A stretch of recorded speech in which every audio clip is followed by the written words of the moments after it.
ত্রয়োদশ জাতীয় সংসদ নির্বাচনে কুমিল্লা ১০ নাঙ্গলকোট লালমাই আসনের সংসদ সদস্য প্রার্থী নাঙ্গলকোট উপজেলার পেরিয়া ইউনিয়ন বড় সাঙ্গেশ্বর গ্রামের অ্যাডভোকেট কাজী নূরে আলম সিদ্দিকীর বাড়িতে চিহ্নিত সন্ত্রাসী ও চাঁদাবাজদের নেতৃত্বে হামলা ভাঙচুর ও লুটপাটের প্রতিবাদে পেরিয়া ইউনিয়ন জামাত ইসলামের উদ্যোগে বিক্ষোভ মিছিল মঙ্গলবার বিকেলে কাকইরতলা বাজারে অনুষ্ঠিত হয়েছে।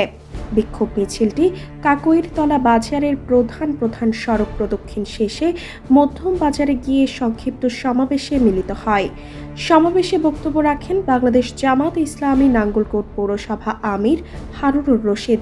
বিক্ষোভ মিছিলে উপস্থিত ছিলেন বাংলাদেশ জামাত ইসলামী নাঙ্গলকোট উপজেলা নায়েবে আমির মাওলানা ইউসুফ আলী, জামাত নেতা নুরুল আমিন আজাদ, পেরিয়া ইউনিয়ন আমির মুফতি আহমদ উল্লাহ নোমান আনোয়ারি, মাওলানা জাকির হোসেন বেলালি, কাকইরতলা ওয়ার্ড সভাপতি হাফেজ আমানুল্লাহ, সেক্রেটারি হাফেজ মীর হোসেন, ইউনিয়ন যুব বিভাগ সভাপতি মাওলানা সাইফুল ইসলাম মামুন, সেক্রেটারি খন্দকার বিল্লাল হোসাইন প্রমুখ।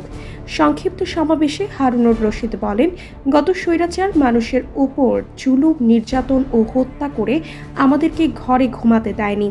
সেভাবেই আমাদের কাজী নূরে আলম সিদ্দিকীর বাড়িতে হামলা করেছে। নূরে আলম সিদ্দিকী ভাই বড় বিষয় না, উনার দুই ভাই ও মা জামাত ইসলামের কর্মী।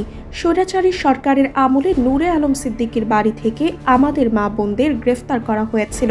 তিনি আরও বলেন, আমাদেরকে রাজাকার যুদ্ধ অপরাধী বলে আপনারা বাংলাদেশে আর বিশৃঙ্খলা করতে পারবেন না। আপনারা বলেছেন নূরে আলম সিদ্দিকীর বাড়িতে লালমাই থেকে মোটর সাইকেল আসছে ২০ থেকে ৩০টা। আমার প্রশ্ন ও জানার বিষয়, মোটর সাইকেল ২০ থেকে ৩০টা কীভাবে গুনেছেন? তারা বলেছেন আমরা নাকি পরিকল্পিতভাবে হামলা করেছি। আমাদের কাছে ভিডিও, ছবি ও নামের তালিকা রয়েছে। কারা কারা হামলা করেছেন সময় হলে সেটা প্রকাশ করা হবে ইনশাআল্লাহ। ফেব্রুয়ারি মাসের ১২ তারিখ নির্বাচন করেছিলেন, তার একটি মাত্র অপরাধ ছিল গণতন্ত্র চর্চা করা, গণতন্ত্রকে প্র্যাকটিস করা। কিন্তু আমরা ১৬.৫ বছর দেখেছি, ১৬.৫ বছর পরে যেভাবে স্বৈরাচার বাংলাদেশ থেকে এভাবে অত্যাচার করে, জুলুম করে, হত্যা করে, নির্যাতন করে আমাদেরকে ঘরে ঘুমাতে দেয় নাই, সেভাবে আমাদের কাজী নূরে আলম সিদ্দিকীর বাড়িতে হামলা করেছে। ঠিক কিনা? নূরে আলম সিদ্দিকী ভাই বড় বিষয় নয়, কারণ নূরে আলম সিদ্দিকী ভাইয়ের দুইজন ভাই আমাদের জামাত ইসলামের কর্মী, ওনার মা জামাত ইসলামের কর্মী। স্বৈরাচারী সরকারের আমলে কাজী নূরে আলম সিদ্দিকী ভাইয়ের বাড়ি থেকে আমাদের মহিলা বোনদেরকে গ্রেফতার করা হয়েছিল। ঠিক কিনা? আজকে আমি বলতে চাই, সরকারের উদ্দেশ্যে আমি বলতে চাই যে তীব্র নিন্দা জানাতে চাই। আগে গতকালকে আমাদের একজন জামাত ইসলামের কর্মী ভোলা থেকে, যাকে একটি জ্বালানি তেল সংকটের কারণে তিনি ফেসবুকে একটি স্ট্যাটাস দিয়েছিলেন, সেই স্ট্যাটাসের কারণে শাহাদা বিবিকে অবৈধভাবে গ্রেফতার করা হয়েছিল। ঠিক কিনা? আমরা এর তীব্র নিন্দা জানাই এবং সাথে সাথে গণপ্রজাতন্ত্রী সরকারের মাননীয় সরকারকে ধন্যবাদ জানাই। এই জন্য তিনি ভুল বুঝতে পেরেছেন, আমাদের বোনকে ধরে তিনি ভুল করেছেন, আবার ছেড়ে দিয়েছেন। ঠিক কিনা? উপস্থিতি, আমি আবার আরেকটা কথা বলতে চাই।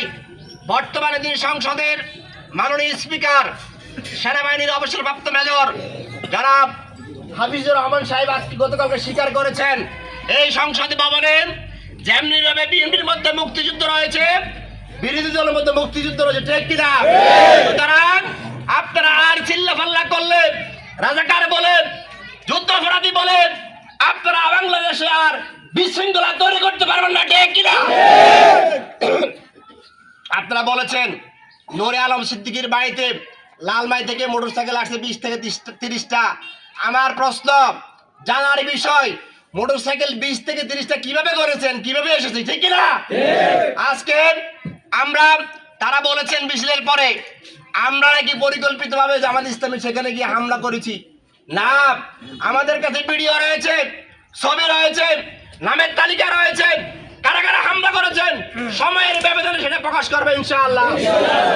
সমাজে উপস্থিত আসুন, আমি ফেরিয়া ইউনিয়নে যারা আছেন, রাজনৈতিক ভাইরা যারা আছেন, পেরিয়াতে যারা সরকার দলের লোক আছেন, বিএনপির বাইরে আছেন, আপনাদের প্রতি অনুরোধ থাকলো রাজাকার শব্দ আর ব্যবহার করবেন না। পেরিয়া ইউনিয়নের রাজনীতিকে আপনারা গরম করবেন না। যদি পেরিয়া ইউনিয়নের রাজনীতিকে উত্তপ্ত করেন তাহলে আমরা তার তীব্র শক্তি দিয়ে আমরা এই ময়দানকে আমরা শক্তিশালী করবো ইনশাআল্লাহ। আসুন, এই যেভাবে তার বাড়িতে প্রায় 10 লক্ষ টাকা লুটপাট করা হয়েছে, ওনার মায়ের স্বর্ণ লুট করা হয়েছে, ওনার স্ত্রীর স্বর্ণ লুট করা হয়েছে, ওনার 3 ভাইকে আহত করা হয়েছে, বাড়িতে কোনো কিছু নেই।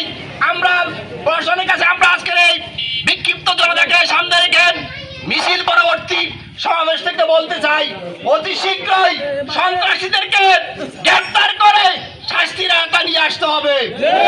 যদি তাদেরকে শাস্তির আওতায় নিয়ে আসতে প্রশাসন কোন রকমের শৈথল্যতা প্রদর্শন করে, দুর্বলতা প্রদর্শন করে, তাহলে আমরা এই আন্দোলন সংগ্রামকে পুঁজি করে, এই হত্যা, এই আহত, বাড়ি ভাঙচুরকে আমরা পুঁজি করে সামনে আমরা তীব্র আন্দোলনের ঘোষণা দেব ইনশাআল্লাহ। সন্ত্রাসীদের কোনো দল নাই, কোনো মত নাই, কোনো পথ নাই।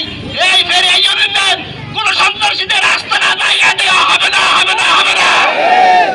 সম্মানিত উপস্থিতি, আপনারা কষ্ট করে আজকের এই মিছিল পরবর্তী সমাবেশে যোগ দেওয়ার জন্য আপনাদের সকলকে বাংলাদেশ জামাত ইসলামী নাঙ্গলকোট উপজেলা এবং পৌরসভার পক্ষ থেকে আন্তরিক মোবারকবাদ জানাচ্ছি।